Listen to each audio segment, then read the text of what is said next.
Conor McGregor appears to be in good spirits, despite his own disappointing loss at UFC 329. In a recent video, McGregor addressed his loss to Max Holloway for the first time, coinciding with his 38th birthday celebration. Happy birthday. We'll be back. It matches your outfit even. We'll be back. Come on. Come on. In the name of the Father, the Son, and the Holy Spirit. Amen. We'll be back. Let's go. Let's go. I know. UFC middleweight Sean Strickland has sparked controversy once again, this time sharing a video on social media where he confronts two individuals for carrying knives in public, criticizing their actions in his signature blunt manner. Bro, I'm walking. I got a gun on me.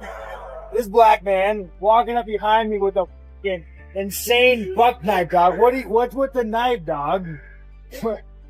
Hey, Are you a fucking jihadist? What are we doing here, dude? Yeah, I have to. Alright, well, he had to get shot today. amazing. Oh, yeah. And then the knife guys, right? Bro, and then his boyfriend has a fucking Hello Kitty knife, bro. Do you guys never plan on getting ever? What the is wrong with you? Paddy Pimblett insists a fight with Ilia Topuria is destined. He warns the former champion won't be the same after Justin Gaethje exposed his vulnerabilities. Gaethje for 5 rounds, and it was very competitive. Yeah. So, you know what I mean? You're going to be happy with that. I didn't quit on me stool like a bitch. No, see, this is part of the stuff I wanted to ask you about. What are your thoughts on Ilia right now? He's a little bitch, lad. How can you sit there, call yourself a world champion, and quit on your stool when the going gets tough? You know what I mean? You don't do that. Real fighters don't do that. It seemed like with Ilia's success, and he was talking about being a 3-weight division champion and stuff like that, seemed like that fight might not have happened between you two. But now it seems like it might be a real scenario. Is that something you're thinking about? I always wanted to fight him, lad. I think it's inevitable at some point that I'll fight him. It's inevitable. At one point in our careers, our paths are going to cross. It's as simple as that. But, you know, Justin Gaethje beat me, and I said he was going to beat Ilia, because I know I'd beat him. The intense rivalry between Paddy Pimblett and Ilia Topuria escalated at UFC London. There, Topuria directly confronted Pimblett, fueling months of prior verbal exchanges.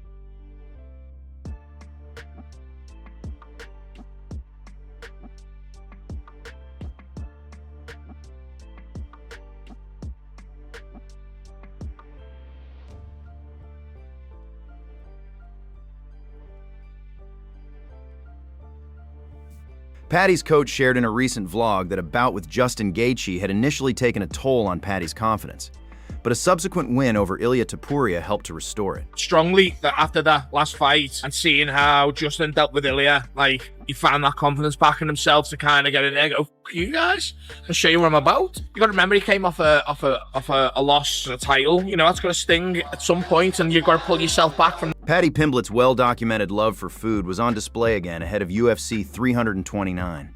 In a pre-fight vlog, he was seen eating Nutella in the locker room just hours before his bout with Benoit St. Denis.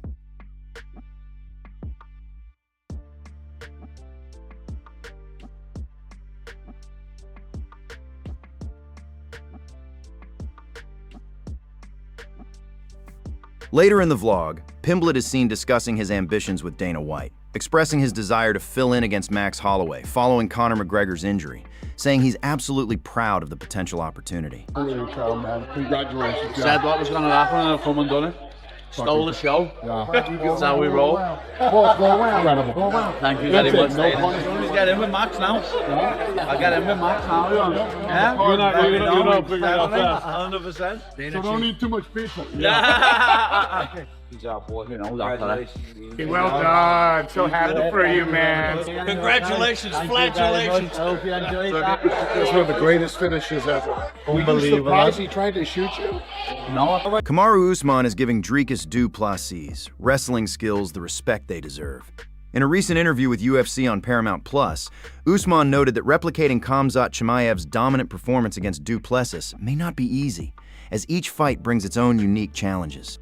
Usman also praised du Plessis' unwavering fighting spirit, believing his unrelenting will to compete is a potent weapon in the octagon. Yeah, no, I mean, to the untrained eye, everyone's like, okay, he's just going to replicate that, which, yes, it would make a lot of sense, but unfortunately, every fight's different, and I think that's the biggest thing with experience is you understand that every fight is different. Styles make fights. The way that he felt going in, the way that he felt in there with Khamzat Chimaev may not be the way that he feels with me. And so I've learned that over time. And so I just basically have to go in there and I have to make him feel what makes me special. Whether it's the grappling, whether it's the wrestling, or whether it's the striking. It's my duty and my job to go in there on Saturday and make him feel why I'm different than everyone that he's ever faced. For me personally, I think it's his will. And that's something that I actually pay a lot of attention to when you're fighting a guy, because a guy doesn't necessarily have to be the best striker, the best wrestler or grappler.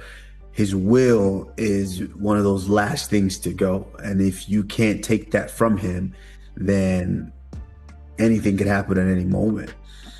But for me, that's an area where I specialize, is taking my time and taking most of my opponent's will. Matt Brown offers a simple explanation for Conor McGregor's controversial opening kick at UFC 329, which quickly led to his downfall.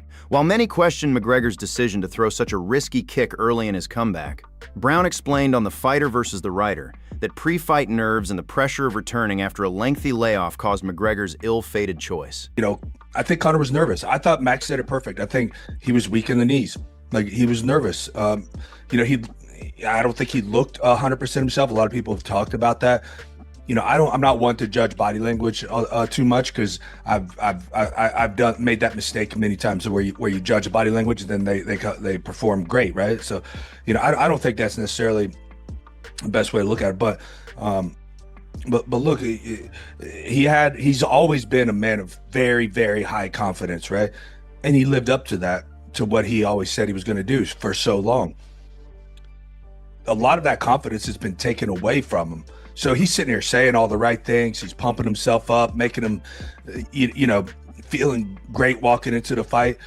But somewhere deep inside, he knew that there's not evidence to back up all these things that he's saying, right? He said, you know, I could beat everybody. I can, you know, I'm this, I'm that. And it's like, well, you haven't won a fight in 5 years. You've been on the yacht drinking, and your last fight, you know, you tore your shin and you were losing anyway. And you know what I mean? So there's like all of these things are contradictory to what he's telling himself. So that just increases, you know, the nervousness, right? And, you know, he might have even been feeling good, but I think deep inside he was actually nervous. And looking back, I mean, and that's probably why he didn't end up fighting Michael Chandler, right? Because, you know, that's a very winnable fight for him, right? That's probably one of the better matchups out there. Israel Adesanya has shared his thoughts on Conor McGregor's leg injury, suggesting that it may have been compromised even before the fight started. All I know is when he got to the prep point and he took his Crocs off, he wasn't standing on that leg well. And again, that could have been between that warm-up and that point. So he has to be, but also you have to realize Conor gets paid. Fuck, who knows how much he get paid for this fight, DJ? I'm gonna estimate over 20 million USD. Whew. So, goddamn. So that came from the soul. You've gone into fights, you know, in your training camp where you've been injured before, correct? Mm-hmm. Yeah, facts. A couple. But the biggest one I'd say was the UFC 287 in Miami against Pereira. I was 10 days out. Had a really bad injury. It was on my right knee. And see, that one's personal though. So that one was more than just my name being on the banner. You know, a lot of people banking on this fight. It was more than that. That was more, if I didn't get the opportunity to do that fight then, I might never have that opportunity again. So I was willing to, you have to risk it. You have to be willing to risk it no matter what. Ilia Topuria explains why he wanted to dominate Islam Makhachev in a previously unreleased interview.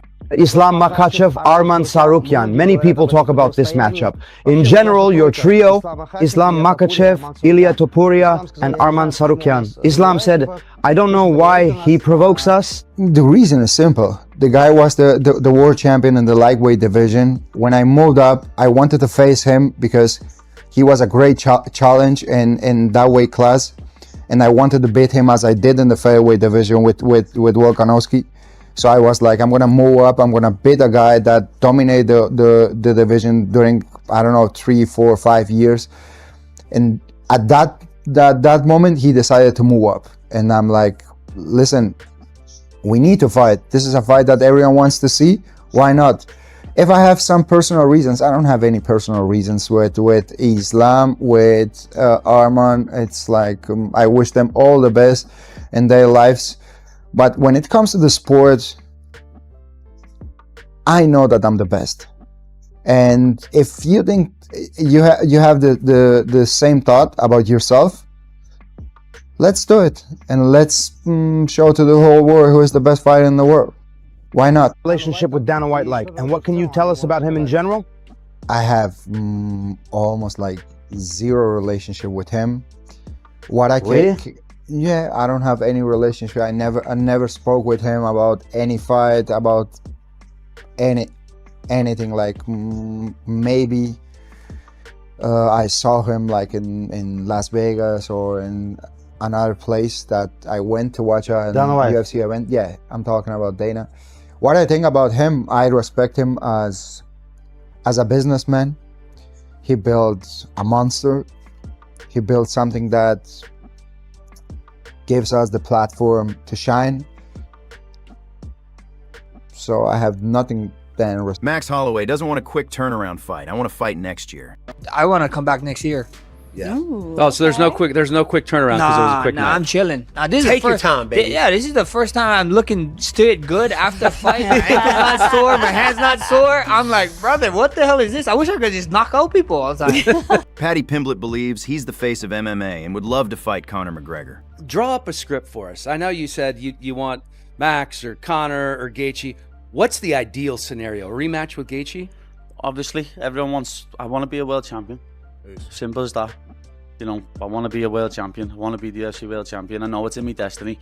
I know it's fate that I'm going to be UFC world champion. I know it is. I know it's going to happen. And I know if I got that rematch with Gaethje that I would be coming. But it's one of them. I can't just win one fight and be like, I'm fighting for the belt. You know, I'm not a little posh boy like Arman Tsarukyan who's just sitting out waiting for the title shot. I'll fight my way to a title shot. And if it means I need to beat El Chirizo, I'll do it. If it means I need to beat the winner of this fight now, Max and Conor, you know, it'd be an honour to get in the cage with either of them. They're both legends. I'd love to fight McGregor.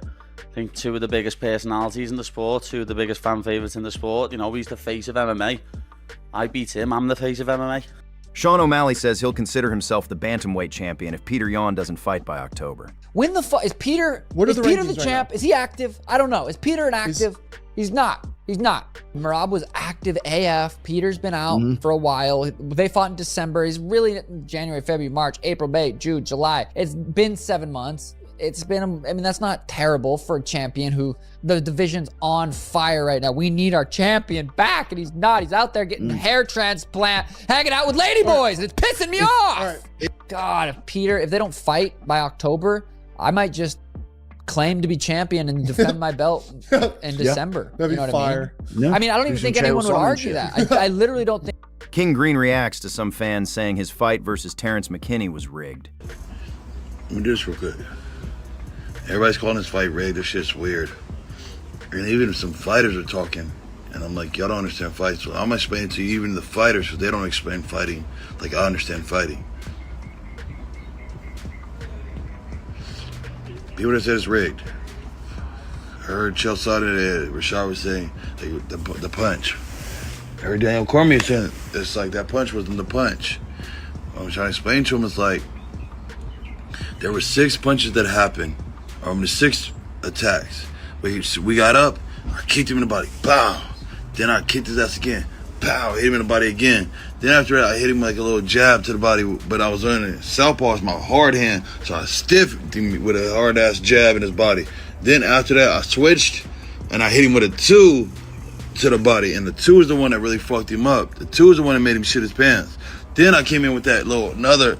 Dustin Poirier says Conor McGregor looked unhealthy, and believes it may be time to retire. He looked bloated. I thought his face looked a little shiny under his eyes, looked a little full. His cheeks looked full. Could be because he's been living an unhealthy lifestyle. I don't feel like 15 pounds would make your face that bloated. I don't know what's going on. His body looked fit. His face looked unhealthy. When you don't live the healthiest lifestyle, your body's more susceptible to injuries. It weakens everything when you live an unhealthy lifestyle. The shiny, swollen face could have been telling us the whole time this guy's coming into this not at 100%. And he looks in the mirror and asks himself, what the hell am I doing? Why am I doing this? How many times can you do this before people start moving on? He's addicted to the limelight, addicted to people talking about him. He's addicted to being in headlines. I don't know if he's addicted to the fight itself anymore. If it's a torn ACL, that's another year. At his age, I think he's done. He's done. He'll never come back the same. But how many times can you cry wolf? We're not flying across the world to watch you fight. We know what we get with you. With the record-breaking career he's had, I would just hate to see him be a freak show fighter like that and only come out for these exhibitions. That's not real fighting to me. I hope he stays on the track in his normal day-to-day. Whenever Paddy and Ilia Topuria meet at press conferences, their interactions often escalate into heated exchanges, with both fighters trading verbal jabs. He hasn't stopped tweeting about me all week, lad. He needs to sort his life out. Fucking him out, please, loudly, shut up, man. What did you say, Jared, anyway? That little bum's irrelevant. As a boy, you little mongrel. De corazón. Hey. English, hey. Yeah? Hey. Speak English. You want to talk to me like the man-to-man? You said something about me. I went to your country. I slap your face. I get at the waist and grin. I walk like a king in your street. Are you talking English? And what there? you did? What you Is that did, English? Man? Yeah, of course I do. Speak English for the people. Shut up. Not German or Spanish like you're from. I'm talking in English and you in English. Y que te follen en español. Weighing in on the outside noise, Paddy brushed off the critics who keep moving the goalposts on his competition. They'll say, oh, BSD was shit anyway. Know what I mean? When 2 days ago it was BSD's gonna smash Paddy, his grappling's well better, he's got too much power for him, this and that, but people just love moving the goalposts with me, and I don't give a fuck. Move them all you want. As long as I keep winning, I keep getting paid, and keep making steps towards being a world champion, you can say what you want. Anyone can say what they want about me. Continuing that thought, Paddy said Topuria won't be the same fighter after his loss to Justin Gaethje, arguing that this kind of defeat tends to leave a lasting mark heading into future fights. Is ever going to come back the same? Really? Yeah. I understand what you're saying, because that can change. He's never lost before. Like, I lost when I was 18, I had to build myself back up then. Then I lost again when I was 21, when I thought I was invincible. Yeah. But he's never lost before, and he's about 27, and his whole aura around his fighting is I'm unbeaten, no one can beat me. Now he's just being beat by Justin Gaethje, in his words, 80-year-old man. Know what I mean? When he beat me. Yeah. And then he just went and absolutely punched his face in for 4 rounds. It wasn't quite like that, but you're right though, he did beat him convincingly and did make him. Joe Rogan and Gaethje break down the specific dynamics that shaped the outcome, particularly how Gaethje managed to fight through being hurt by body shots early on. Argue that Topuria's decision to chase a finish on the ground after landing big shots ended up being a tactical error, one that ultimately led to him fatiguing as the fight wore on. One of the things I think was a giant factor in the fight is that you have been in wars. You've been in a bunch of wars. Yeah. And Ilia really had only had some rough moments against Jai Herbert. Yusuf Zalal gave him some problems, but it was nothing serious. The wars that you've been in, these just down and dirty brawls that you've been in, you're comfortable with the back and forth. You're comfortable with enduring. You know that you're not going to break. If your body holds up, you're going to keep fighting and you can endure. I don't think he'd ever experienced that before. So when you didn't break in the second round, and I think he made a mistake, and I think you're correct about that. You said he made a mistake by going to the ground. Absolutely. And then he hurt you to the body. I told Trevor yesterday, I think, him hurting to my body was one of the main reasons I won. Meanwhile, Jorge Masvidal thinks Kamaru Usman can defeat Dricus Du Plessis at UFC Oklahoma City by utilizing his wrestling skills, a strategy that worked for Khamzat Chimaev against the South African. Despite being the underdog, Masvidal believes Usman has a clear path to victory. I think if DDP didn't make those changes needed after Chamza fight, Usman could have a very easy night. You just repeat and rinse, just jab his way in there, hit some body shots, and find a way to get to the leg and tax DDP. Yeah. Now, if DDP has improved in those gaps, which are massive, he could do some special stuff. You know, he has the power. It's his weight class. He's a natural bigger guy, and I think he's much, much better on the feet. Way, way better. But Usman is so damn good with his overall fighting and his IQ. I think he's one of the smarter guys to be in the cage. So if Duplessis hasn't made those leaps and bounds in that grappling department, I see it's going to be a bad night for him. The feud between Dricus du Plessis and Brendan Allen escalates, nearly leading to a gym fight after Duplessis' challenge. Speaking on Submission Radio, DDP questioned Allen's abilities and vowed to put him to sleep, adding, "Brendan Allen thing, can you shed some light? Like, this guy obviously has a chip on his shoulder about you. He said you were scared to fight him or something." What is going on with this? Have you seen him fight? Why would I be scared to fight him? Did you see that last performance? He can go on his knees and be thankful that like he wasn't in there with me. That was horrible. That was horrible. I would sleep that man. Yeah, but that I mean, was. Like, I mean, he's in the top 5 by a massive fluke. He's on a 3-fight win streak. That's the longest of his career by far. Weighing in on Paddy's recent 5-round experience, Chael makes a case that having gone the distance in a main event gives him a psychological and physical edge over fighters who haven't. I believe if you're coming off a loss that affects you, or if you're coming off a win that affects you. Like, that's been something that has been plagued by the media forever. I mean, the media will always ask a guy, hey, you know, coming off a loss, how important this is to you. It's one of those questions that you just have to learn to tolerate. But if you're coming off a win or a loss or 5 wins or 5 losses, it changes nothing with the effort or how much you want to win tonight. It's one of those things. But I will tell you, a 5-round fight is a wildly difficult proposition. And Paddy the Baddy now finds out that he not only did 5 rounds, he did them with the world's best. On the other hand, MMA pros note that as the new undisputed champion, Justin Gaethje is expected to make his first title defense against Arman Tsarukyan, setting up what many see as a genuinely compelling next chapter for the lightweight division. Title fight is Arman versus Justin Gaethje, right? As we all been saying, thought it would happen, man. Back when he got the Paddy fight, I was like, rightfully so. But is that it? Is that it? In my opinion, yes. Arman is going to be ready for the rematch. Arman is ready. I think Ilia is going to need some time to recover. I'm not sure just winning the title and not defending warrants the immediate rematch. Yeah. I think. Looking beyond the loss, Helwani and his guest, PT, offered a contrarian take on Topuria's future, arguing that the defeat actually frees him from the weight of expectation and allows him to rebuild without the pressure of perfection. Is off for this. Now he doesn't have to press. He doesn't have to be the guy. He chased the knockout against Justin Gaethje to a degree that I think was to his detriment. He was entering a war with Justin Gaethje in a way that he hadn't in the past, and I don't think he needed to, because he wanted to knock him out, because he had built the expectations to this level.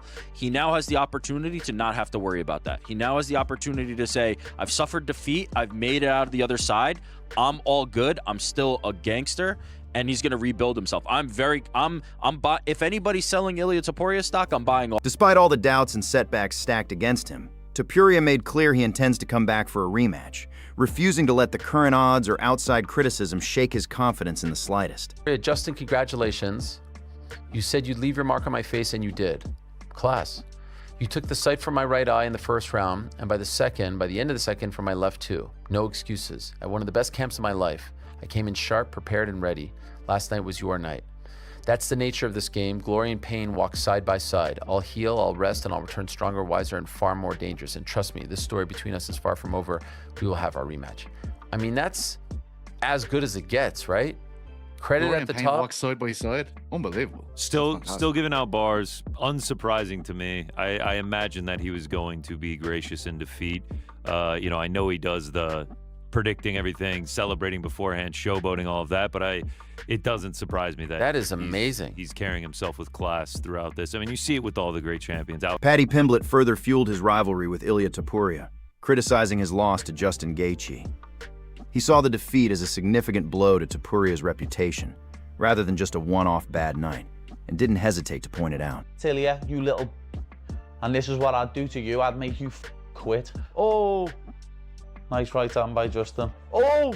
Gaethje always goes for the kill. I know he could leave himself a bit open, being a bit overzealous and trying to finish him, but it doesn't look to me like Topuria's got that power still, lad. And you can see, never faced any adversity in your life, lad, and now you're facing it and you're quitting like a little... I went 5 with him, lad, and kept biting down on me gummy and swinging till the last bell. Here he is on mount, yeah. Let's see if we can do anything with it. This could steal in the round, definitely, lad, but looks like Gaethje's... After his own win, Paddy expressed genuine interest in a rematch with Justin Gaethje, making clear he wouldn't shy away from running that fight back if the opportunity came around. He framed it as unfinished business worth revisiting, showing no hesitation about stepping back in with Gaethje despite how their first meeting played out. My God, you quit like a little... My face was worse than yours, you little... Get that Twitter up now, lad. I'm quote tweeting that tweet he sent to me. Justin Gaethje. Well in, lad. Undisputed champion, you deserve it after your career. But now I want that rematch. I am going to finish BSD and I want that rematch with Justin Gaethje for the undisputed title. I told you, didn't I? It was fate. Justin Gaethje, man, that's off to you. You deserve it for the fucking heavy career you've had. You absolutely deserve it, lad. Everyone gave me shit for getting beat by him. What now? What now, lad? Thought he was finished, thought he was 38, thought he was over the hill, and then he just beat you.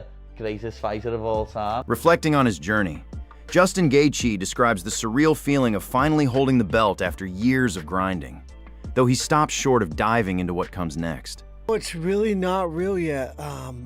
I was expecting to have like an internal sense of relief that like I don't have something to chase, because I was always chasing this belt.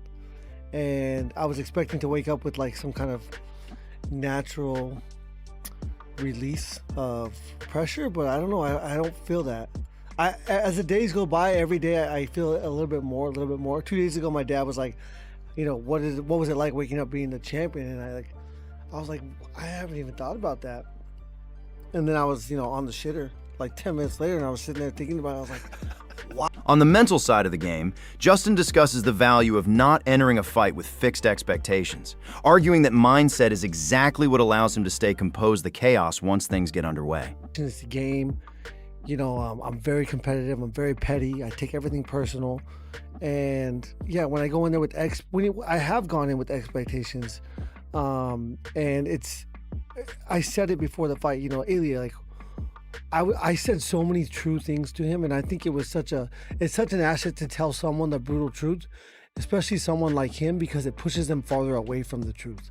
You know, even if I tell him the exact truth and exactly what's going to happen, and you know, you're making a mistake by having all these expectations, and when we go to round 2 and when we go to round 3 and it's not going as you predicted it or wanted it to or expected it to, then where do you go from there? And you know, I said that exact thing to him, and then that pushed him farther away. Thanks for watching. If you enjoyed the video, don't forget to like, subscribe, and turn on notifications so you never miss the latest MMA news. See you in the next one.